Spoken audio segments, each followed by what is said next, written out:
In this tutorial, I'll cover how to create Bootstrap confidence intervals using the one sample procedure for a proportion. And the example I'm going to work with today comes from the American Community Survey, specifically the Head of Household Survey. And what we want to do is create a confidence interval for the proportion of folks in the United States that speak English. And so what we want to do to start off is always load the Mosaic package in Math 107.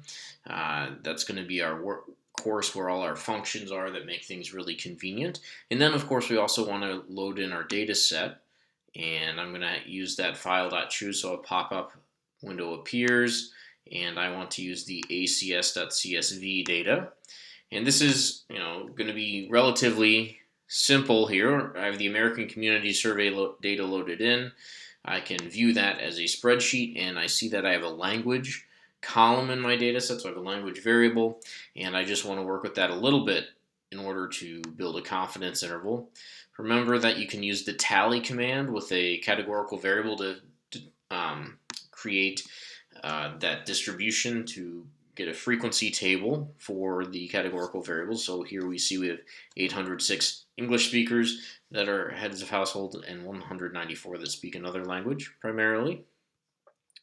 And I could convert these into proportions by just adding this format equals prop option at the end of this tally command. So I see that the point estimate is 0.806, so that's going to be p hat. So if you want to save that as p hat so you don't forget, you can, 0.806. So now we have our point estimate. Now what we want to do is create our Bootstrap distribution so we can either get a standard error to apply the plugin principle or utilize the Percentile Bootstrap. And we need a way to sample from this, and it's actually quite easy. We could resample the actual column and calculate a proportion each time, but we can also model this variable, since we have a proportion, as a coin flip with an unfair coin.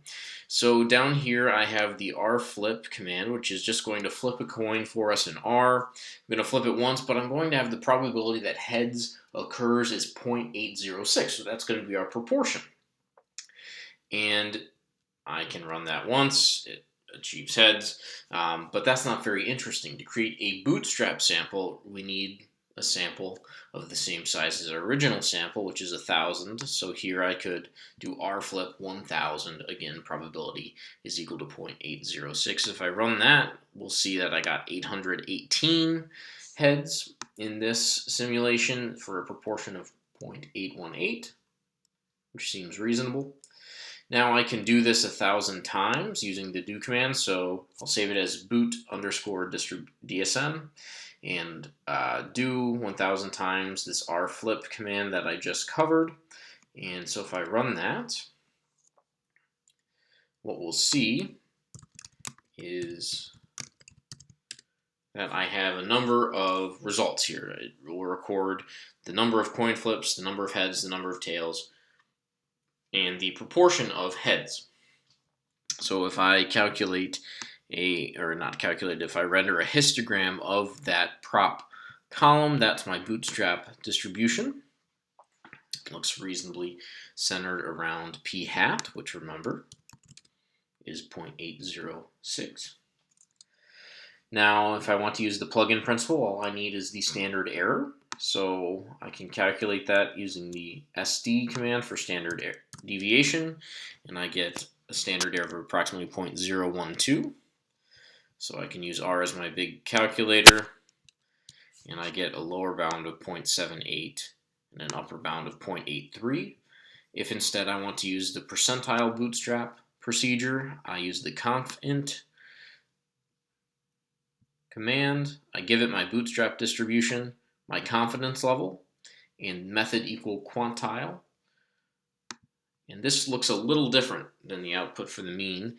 We'll want to go to this bottom row here where it's giving a confidence interval for the proportion. We're going to see it looks very, very similar to our plugin principle confidence interval again because we have a unimodal symmetric Bootstrap distribution. If I want to change this and get a 99% confidence interval, I just change level to 0.99. I rerun that, and then I get a confidence interval from 0.773 to 0.834.